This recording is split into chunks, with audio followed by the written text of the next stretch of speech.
Good morning student. Next topic है हमारा occurrence of matter, class 10th, chapter matter non metal. जो earth crust है major source है metal की। सी water भी में भी बहुत सारे double salt, sodium chloride, magnesium chloride हैं, सॉल्युबल सॉल्ट हैं। एलिमेंट और कंपाउंड जो नेचुरली अर्थ क्रस्ट में है उन्हें मिनरल्स बोलते हैं, जो पाए जाते हैं अर्थ क्रस्ट से।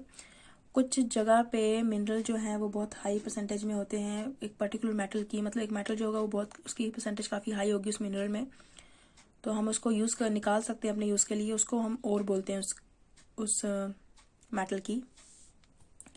अब हम मेटल कैसे निकाल सकते हैं किसी भी ओर से? तो आपने रिएक्टिविटी सीरीज पीछे पढ़ी है तो आपको पता है कि मेटल जो है हम ओर से निकालते हैं। कुछ मेटल जो है अर्थ में फ्री स्टेट में पाए जाते हैं, अकेले पाए जाते हैं, कुछ जो है कंपाउंड फॉर्म में पाए जाते हैं। तो जो मेटल सबसे नीचे होते हैं वो सबसे कम लेस रिएक्टिव होते हैं, इसलिए वो नेटिव फॉर्म में पाए जाते हैं, अकेले मिलते हैं। जैसे गोल्ड, सिल्वर, प्लेटिनियम, कॉपर जो है हमें फ्री स्टेट में मिलता है। कॉपर एंड सिल्वर जो है हमें कंबाइंड स्टेट में मिलता है, सल्फाइड और ऑक्साइड फॉर्म में। मेटल जो टॉप में होते हैं एक्टिविटी सीरीज के वो काफ़ी ज़्यादा एक्टिव होते हैं, वो कभी हमें अकेले नहीं मिलते हैं। तो मेटल जो मिडिल एक्टिविटी सीरीज में होते हैं जैसे जिंक, आयरन, लेड जो होते हैं वो थोड़े बीच के रिएक्टिव होते हैं। वो अर्थ का से पाए जाते हैं ऑक्साइड, सल्फाइड और कार्बोनेट फॉर्म में। तो आपको इसमें ये भी पता चलेगा बहुत सी और हैं मेटल की, मेटल और मेटल ऑक्साइड की, क्योंकि ऑक्सीजन जो है काफ़ी ज़्यादा रिएक्टिव होता है वो और अर्थ में बहुत ज़्यादा पाया जाता है। तो रिएक्टिविटी के बेस में हम इन मेटल को अलग कैटेगराइज कर सकते हैं। मेटल जो सबसे कम रिएक्टिविटी वाले हैं, मेटल जो मीडियम रिएक्टिविटी वाले हैं, मेटल जो सबसे हाई रिएक्टिविटी वाले हैं, जो सबसे ऊपर होते हैं रिएक्टिविटी सीरीज में। और डिफरेंट टेक्निक होती है इनको अलग करने की मेटल को ओर से। तो अब हम पढ़ेंगे इसमें क्या क्या है। जैसे इनरिचमेंट ऑफ ओर्स। ओर्स का मतलब कैसे किसी चीज़ में और काम भरा होना, उसमें से निकालना उसको, मेटल को जो हमें फ़ायदे का हो। और को हम निकालते हैं अर्थ से, जिसमें बहुत सारी इम्प्योरिटीज़ होती है, सॉइल होती है, सैंड होती है, जिसे गॉस बोलते हैं।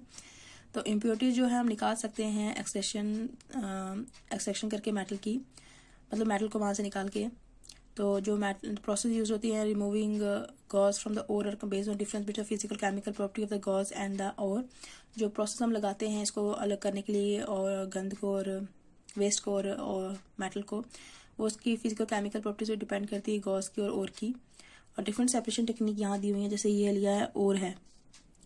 अब हाई एक्टिविटी वाले, मीडियम एक्टिविटी वाले और लो एक्टिविटी वाले मेटल हैं, इसकी हम इलेक्ट्रोलिसिस के करंट से पास करेंगे जो हाई रिएक्टिविटी वाले होंगे, और उसको मेटल वहाँ से निकालेंगे। मीडियम एक्टिविटी वाले में क्या होंगे, कार्बोनेट होंगी, सल्फाइड होंगी। कार्बोनेट होंगे तो कैल्सिनेशन करेंगे, सल्फाइड होंगे तो रोस्टिंग होंगी। ये क्या है हम बाद में पढ़ेंगे।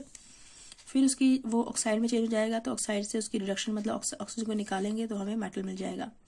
अब लो रिएक्टिविटी से इसमें सल्फाइड्स होंगी, उसको रोस्टिंग करेंगे, मेटल निकलेगा, उसकी रिफाइनिंग, उसको और प्योर करेंगे। अब लो रिएक्टिविटी सीरीज का है, जैसे मेटल जो लो रिएक्टिविटी सीरीज के होते हैं वो बहुत अनरिएक्टिव होते हैं। तो ऑक्साइड जो इस मेटल के होते हैं वो हम इजली इनको हीट करके भी निकाल सकते हैं।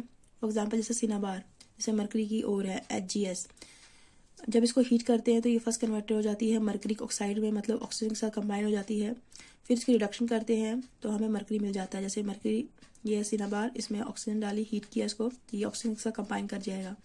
और फिर इसका रिडक्शन करेंगे तो मरकरी अलग, ऑक्सीजन अलग। वैसे कॉपर की हुई है, कॉपर सल्फाइड, ऑक्सीजन ऐड किए तो कॉपर ऑक्साइड बन जाएगा। कॉपर ऑक्साइड की फिर रिडक्शन करेंगे कॉपर सल्फाइड की प्रेजेंस में, तो हमें कॉपर अलग मिल जाएगा, सल्फाइड अलग मिल जाएगा। अब है मीडियम रिएक्टिविटी सीरीज में हम क्या करते हैं, मेटल जो मीडियम रिएक्टिविटी सीरीज के होते हैं जैसे आयरन, जिंक, लेड, कॉपर जो है ये सल्फाइड और कार्बोनेट फॉर्म में होते हैं। तो हम इसको निकालते हैं ऑक्साइड से। It is easy to obtain a metal form in oxide, इसलिए हम इसको पहले ऑक्साइड फॉर्म में चेंज करते हैं ताकि ईजिली हम इसको अलग कर सकें। तो हम सल्फाइड और कार्बोनेट को पहले ऑक्साइड फॉर्म में चेंज करते हैं। तो sulphide ore converted to oxide by heating strongly in presence of oxygen, excess of air is known as roasting. जब सल्फाइड ओर को हम हवा की प्रेजेंस में काफ़ी ज़्यादा मतलब एक्सेस ऑफ ऑक्सीजन की प्रेजेंस में हीट करते हैं तो उसे रोस्टिंग बोलते हैं। और कार्बोनेट को हम थोड़ा लिमिटेड अमाउंट ऑफ एयर में जब हीट करते हैं तो उसे कैल्सिनेशन बोलते हैं। तो ये होगी जिंक सल्फाइड में ऑक्सीजन ऐड की तो रोस्टिंग में एक्सेस ऑफ ऑक्सीजन होती है, जिंक ऑक्साइड बनेगा, सल्फर डाइऑक्साइड बनेगा। वैसे जिंक कार्बोनेट में हीट किया तो zinc oxide plus carbon dioxide, तो फिर जिंक ऑक्साइड में कार्बन की प्रेजेंस में रिडक्शन की तो कार्बन मोनोऑक्साइड, जिंक अलग हो जाएगा। तो हमने ऑक्सीजन और रिडक्शन पढ़ा हुआ है पहले ही, oxygen, addition of oxygen and removal of hydrogen. Beside using carbon के अलावा मेटल को मतलब रिडक्शन करने के लिए डिस्प्लेसमेंट रिएक्शन भी यूज़ की जाती हैं। तो हाईली रिएक्टिव एलिमेंट जैसे सोडियम, एल्युमिनियम, कैल्शियम जो है ये रिप्लेस करते हैं लेस रिएक्टिव एलिमेंट को। जैसे मैग्नीज ऑक्साइड लिया हुआ है, एल्युमिनियम के प्रेजेंस में मैग्नीज क्या करेगा, मैग्नीज अलग हो गया, एल्युमिनियम जिसका ऑक्सीजन ले लेगा, क्योंकि मैग्नीज से एल्युमिनियम ज़्यादा रिएक्टिव है। ये रिएक्शन जो है काफ़ी एक्सोथर्मिक होती है, हीट प्रोड्यूस करती है। तो हीट जो इन्वॉल्व होती है इसमें काफ़ी ज़्यादा होती है। तो in fact the reaction of the हमें जो मेटल मिलता है वो मोल्टन स्टेट मिलता है। रिएक्शन जो आयरन की है उसमें आयरन ऑक्साइड में एल्युमिनियम डालेंगे, एल्युमिनियम ऑक्सीजन ले लेगा, आयरन अलग, एल्युमिनियम ऑक्साइड अलग। अब है मेटल को अलग करना, जो top of the reactivity series जो सबसे रिएक्टिव एलिमेंट है। मेटल जो high up in the reactivity series है वो काफ़ी ज़्यादा रिएक्टिव होते हैं। हम इनको सिर्फ हीट करने से नहीं कर सकते, कार्बन के प्रेजेंस में हीट करने से इसको अलग नहीं कर सकते। फॉर एग्जाम्पल जैसे कार्बन जो है हम इसको रिड्यूस नहीं कर सकते, इसके oxide of sodium, magnesium, calcium मतलब इसको हम इजीली रिड्यूस नहीं कर सकते मेटल में, क्योंकि ये काफ़ी ज़्यादा रिएक्टिव होते हैं और ऑक्सीजन से बाइंड करके रहते हैं।